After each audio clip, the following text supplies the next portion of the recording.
നമുക്കിത് സിമ്പിളായിട്ടൊരു butter mushroom ഉണ്ടാക്കാം. അതിന് ആവശ്യമായിട്ടുള്ള സാധനങ്ങൾ പച്ചമുളക്, ഇഞ്ചി, ക്യാപ്സിക്കം, ക്യാരറ്റ്, വെളുത്തുള്ളി, ഇത്രയും സാധനങ്ങൾ വേണം. പിന്നെ മഷ്റൂം. അതിനായിട്ട് പാൻ അടുപ്പത്ത് വെച്ച് ഒരു പീസ് ബട്ടർ ഇട്ടിട്ട് നമ്മൾ മഷ്റൂം ഒന്ന് സോട്ട് ചെയ്തെടുക്കാം.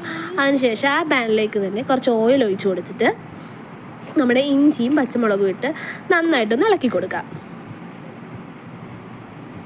അത് നന്നായിട്ടൊന്ന് ഇളക്കി കൊടുക്കാം. പിന്നെ അതിലേക്ക് സവാള ഇട്ട് കൊടുക്കാം. സവാള ഒന്ന് നന്നായിട്ട് വഴറ്റിയെടുക്കണം കേട്ടോ. അതിലേക്ക് കുറച്ച് ഉപ്പും കൂടി ഇട്ട് കൊടുക്കാം.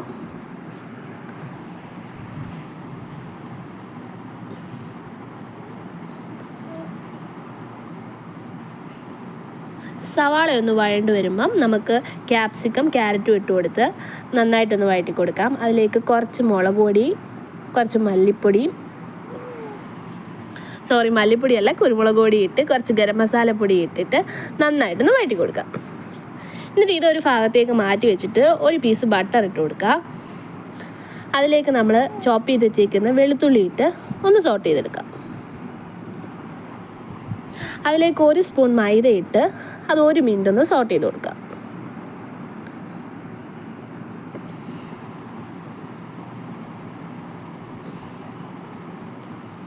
ഇനി ഇതെല്ലാം കൂടെ നന്നായിട്ടൊന്ന് മിക്സ് ചെയ്ത് കൊടുക്കാം.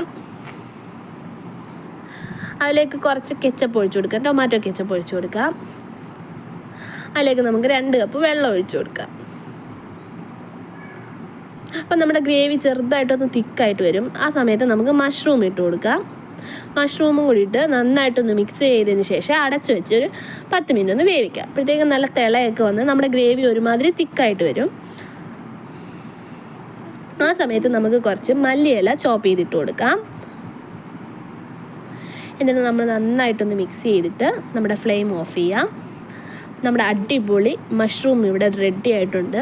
ഇതെല്ലാവരും ഒന്ന് ട്രൈ ചെയ്ത് നോക്കണം കേട്ടോ.